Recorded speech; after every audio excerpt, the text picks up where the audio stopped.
ਬਹੁਤ ਹੀ ਜ਼ਿਆਦਾ ਜੋ ਹਾਈ ਟੈਂਪਰੇਚਰ ਚੱਲ ਰਿਹਾ ਹੈਗਾ ਅਮਰੀਕਾ ਦੇ ਵਿੱਚ, ਇਹ ਇਸ ਵੀਕਐਂਡ ਤੱਕ ਏਦਾਂ ਹੀ ਰਹੂਗਾ। Millions of Americans triple digit heat ਨੂੰ ਸਾਹਮਣਾ ਕਰ ਰਹੇ ਹੈਗੇ ਆ।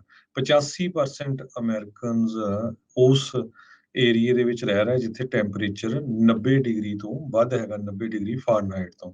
ਸੋ ਇਹ ਬਹੁਤ ਵੱਡਾ ਨੰਬਰ ਹੈਗਾ। ਮਿਲੀਅਨਸ ਆਫ ਲੋਕ ਜੋ ਹੈਗੇ ਆ ਸਾਊਥ ਤੇ ਸੈਂਟਰਲ USA ਦੇ ਵਿੱਚ ਉਹ ਟ੍ਰਿਪਲ ਡਿਜਿਟ ਟੈਂਪਰੇਚਰ ਫੀਲ ਕਰ ਰਹੇ ਆ।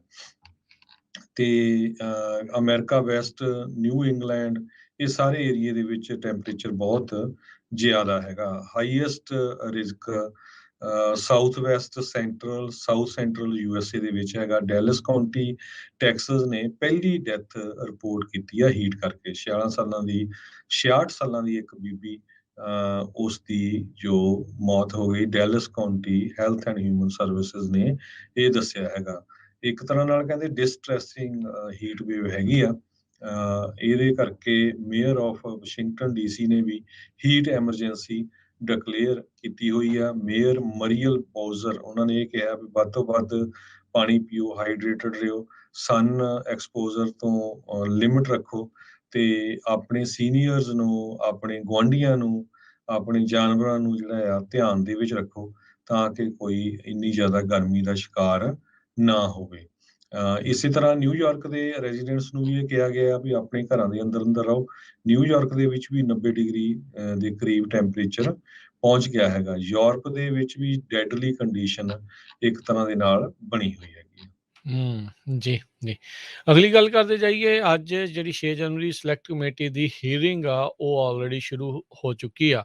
ਅੱਜ ਦੀ ਇਸ ਹੀਅਰਿੰਗ ਦੇ ਵਿੱਚ 187 ਮਿੰਟ, 3 ਘੰਟੇ 7 ਮਿੰਟ ਦੇ ਉਸ ਵਕਫੇ ਦੇ ਉੱਤੇ ਇਹਨਾਂ ਨੇ ਗੌਰ ਕਰਨਾ ਆ, ਜਿਸ ਦੌਰਾਨ ਹਿੰਸਾ ਕਰਨ ਵਾਲੇ ਜਿਹੜੇ ਰਾਈਟਰਸ ਕੈਪੀਟਲ ਦੇ ਉੱਤੇ ਪਹੁੰਚ ਚੁੱਕੇ ਸੀਗੇ ਤੇ ਜਿਹੜੇ ਸਾਬਕਾ ਰਾਸ਼ਟਰਪਤੀ ਉਸ ਟਾਈਮ ਦੇ ਉੱਤੇ ਟਰੰਪ ਆ, ਉਹਨਾਂ ਨੇ ਉਹਨਾਂ ਨੂੰ ਕਿੱਦਾਂ ਮਦਦ ਕੀਤੀ ਹੈ ਜਿਹੜੀ ਕਮੇਟੀ ਇੱਕ ਹਿਸਾਬ ਦੇ ਨਾਲ ਉਹ ਕਹਿਣ ਦੀ ਇਸ ਦੇ ਵਿੱਚ ਉਹਨਾਂ ਦੀ ਕੋਸ਼ਿਸ਼ ਹੈਗੀ ਆ।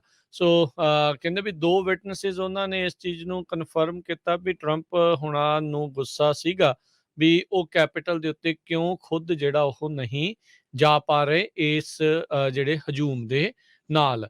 ਸਿਕਿਉਰਿਟੀ ਅਫੀਸ਼ੀਅਲਸ ਉਹਨਾਂ ਨੇ ਕਮੇਟੀ ਨੂੰ ਜਿਹੜਾ ਉਹ ਕਿਹਾ ਵੀ ਵਾਈਟ ਹਾਊਸ ਨੂੰ ਪਤਾ ਸੀਗਾ ਵੀ ਉਹਨਾਂ ਲੋਕਾਂ ਦੇ ਕੋਲ ਹਥਿਆਰ ਹੈਗੇ ਨੇ, ਉਸ ਭੀੜ ਦੇ ਵਿੱਚ ਕਈ ਲੋਕਾਂ ਦੇ ਕੋਲ ਹਥਿਆਰ ਨੇ ਜੋ ਕਿ ਕੈਪੀਟਲ ਵੱਲ ਨੂੰ ਜਾ ਰਹੀ ਸੀਗੀ। ਸੋ ਜਿਹੜੀ ਲਿਜ਼ ਚੇਨੀ ਆ ਉਹਨਾਂ ਨੇ ਕਿਹਾ ਆ ਵੀ ਇਹ ਬੰਨ ਹੌਲੀ ਹੌਲੀ ਟੁੱਟਣਾ ਸ਼ੁਰੂ ਹੋ ਰਿਹਾ ਤੇ ਨਵਾਂ ਜਿਹੜਾ ਐਵੀਡੈਂਸ ਆ ਉਹ ਲਗਾਤਾਰ ਸਾਹਮਣੇ ਆ ਰਿਹਾ ਵੀ ਕਿਸ ਤਰੀਕੇ ਦੇ ਨਾਲ ਵਾਈਟ ਹਾਊਸ ਦੇ ਵਿੱਚ ਹੀ ਬੈਠੇ ਜਿਹੜੇ ਲੋਕ ਆ ਜਿਨ੍ਹਾਂ ਚੋਂ ਰਾਸ਼ਟਰਪਤੀ ਦਾ ਵੀ ਨਾਮ ਉਸ ਟਾਈਮ ਦੇ ਉੱਤੇ ਲੈਂਦੇ ਆ ਵੀ ਉਹਨਾਂ ਦੇ ਹੀ ਇੱਕ ਹਿਸਾਬ ਦੇ ਨਾਲ ਕਹਿ ਲਓ ਵੀ ਥਾਪੜੇ ਦੇ ਨਾਲ ਜਾਂ ਉਹਨਾਂ ਦੀ ਮਦਦ ਦੇ ਨਾਲ ਹੀ ਇਹ ਜਿਹੜੀ ਭੀੜ ਆ ਉੱਥੇ ਤੱਕ ਪਹੁੰਚੀ ਸੀਗੀ। ਸੋ ਕਹਿੰਦੇ ਵੀ ਟਰੰਪ ਹੁਣੀ ਉਸ ਟਾਈਮ ਦੇ ਉੱਤੇ ਰਾਈਟ ਨੂੰ ਜੋ ਚੱਲ ਰਿਹਾ ਸੀਗਾ ਟੀਵੀ ਦੇ ਉੱਤੇ ਦੇਖ ਰਹੇ ਸੀਗੇ।